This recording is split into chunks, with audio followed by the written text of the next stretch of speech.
영화랑 애니랑 몽땅 시네몽땅. 아이가 좋아하는 장난감과 달콤한 먹거리가 가득한 방 안에 살아 움직이는 거라곤 아이와 푸른 나방뿐이었습니다.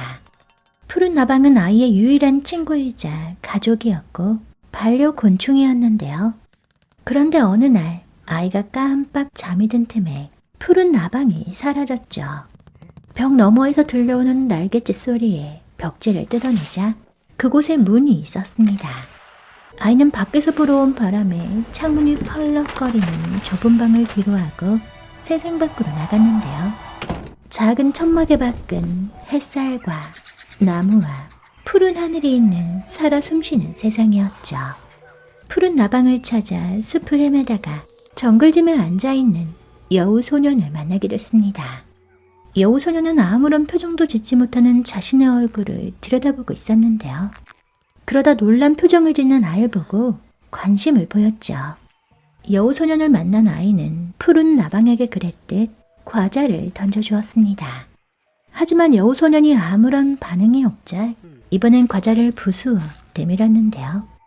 그러나 여우 소년은 과자 부스러기를 바닥에 버리고 벌레를 맛있게 베어물었죠. 그러곤 벌레의 남은 몸통을 아이에게 내밀었습니다. 아이는 눈을 질끈 감고 벌레를 받아먹었는데요. 그때 사라진 푸른 나방이 날아왔지만 금세 어디론가 날아가 버렸죠. 여우 소년은 나방이 어디로 갔는지 알고 있다는 듯 자신을 따라오라고 했습니다. 여우 소년을 따라 빛 한 점 들지 않는 어두운 숲지로 간 아이는 여우 소년의 도움으로 푸른 나방과 재회했는데요.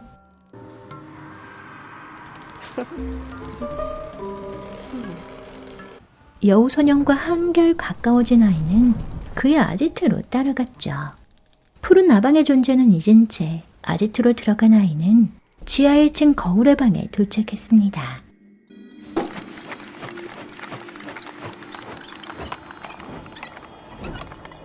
그런데 거울 속 여우 소년의 얼굴이 텅 비어 있었는데요. 지하 2층으로 내려가자 여우 소년의 수집물들로 가득한 방이 있었죠. 약병과 폭탄과 가위와 못등이 놓여있는 진열장은 어쩐지 불안하고 두렵고 무서웠습니다. 게다가 죽은 나방과 곤충들, 이빨, 뼈, 눈알 등 원래는 살아있었지만 이젠 죽은 것들이 방 안을 가득 메우고 있었는데요. 여기저길 뒤져보던 아이는 진열장 깊숙한 곳에서 누군가의 얼굴이 들어있는 수집병을 발견했죠. 경악한 아이의 머리 위로 철장이 떨어지더니 도끼를 든 여우 소년이 나타났습니다.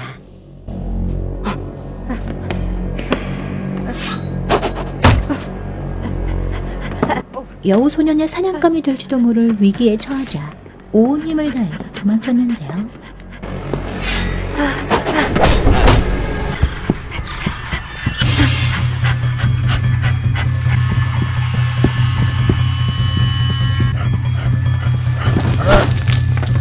이제 여우 소년에게 쫓기는 신세가 된 아이가 잠시 숨을 고르던 찰나 무기를 든 여우 소년 무리와 마주치고 말았죠.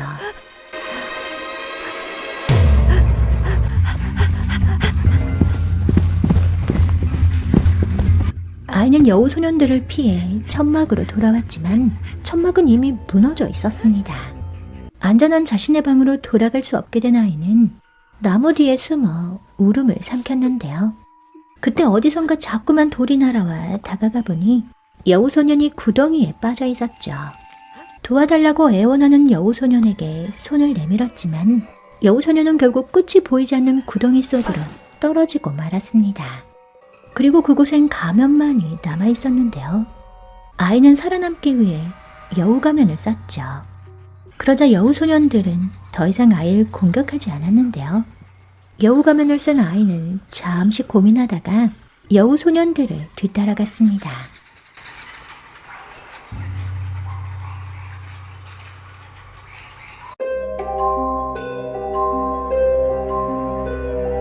오늘 소개해드린 여우소녀는 페르소나에 관한 고민 속에 나온 작품인데요.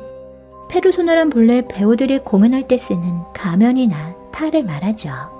고대 사람들은 가면을 쓰거나 얼굴에 문신을 새겨넣기도 했는데 그 가면과 얼굴 문신은 개인의 취향이나 멋이 아니고 페르소나, 즉 사회로부터 부여받은 역할과 특성을 뜻했습니다.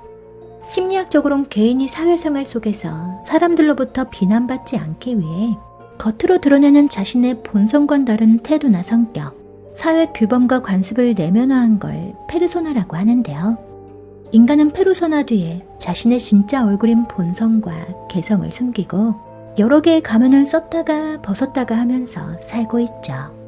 만약 사회적 동물인 인간이 페르소나를 모두 벗고 사회적 행동 규범이나 역할을 상실해버리면 그 사람은 사회적 관계가 단절돼 정상적인 삶을 지속할 수 없을 겁니다. 반대로 사회적 역할에 매몰돼 버리면 페르소나의 진정한 자기와 동일시하게 돼 진짜 자신으로 있어야 할 상황이나 관계에서도 타인이 부여해준 역할로만 존재하면서 주체적인 존재의 본질에 혼란이 오게 되죠.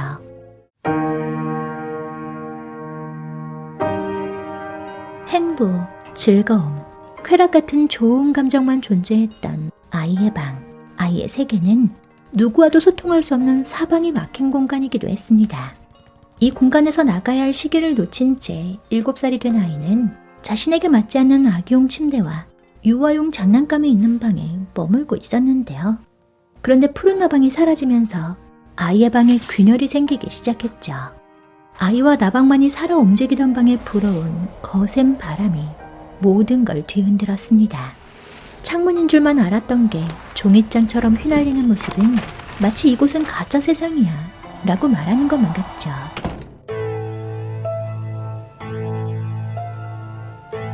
페르소나와 자아의 경계가 허물어지고 동일시하게 돼 본래의 참모습이 점점 사라지며 혼란에 빠지게 된 여우소녀는 아무런 표정도 지을 수 없었고 가면을 벗으면 얼굴이 없었습니다.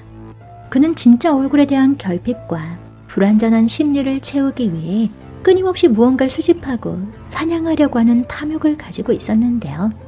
그러다 자신이 느끼는 다양한 감정들이 드러나는 본연의 얼굴을 가진 아이를 발견하고 그의 얼굴을 탐내게 됐죠.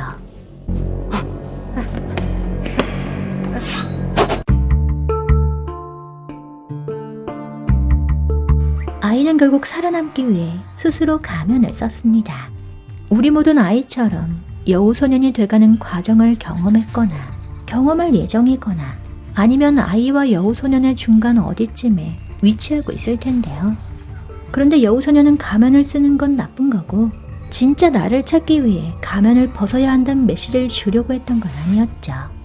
사회적 인격에 매몰돼 자신이 누군지 잊어버린 사람들에게 자신이 쓰고 있는 가면에 대해 생각해보는 시간을 주고 민낯으로만 살아왔던 사람들에겐 상황에 따라 필요한 가면이 있음을 상기시키고자 한 겁니다. 내적 욕구와 외적 가면들 사이에서 어떻게 균형을 맞춰가느냐가 중요한 건데요. 심리학자 칼 구스타프 융님은 인생의 전반기엔 페르소나의 확립을 위해 애써야 하지만 후반기엔 페르소나에서 벗어나 진정한 자기를 찾는 게 필요하다고 주장했죠. 구독과 좋아요, 알람 설정해주시면 시네몽땅이 행복할 예정이에요.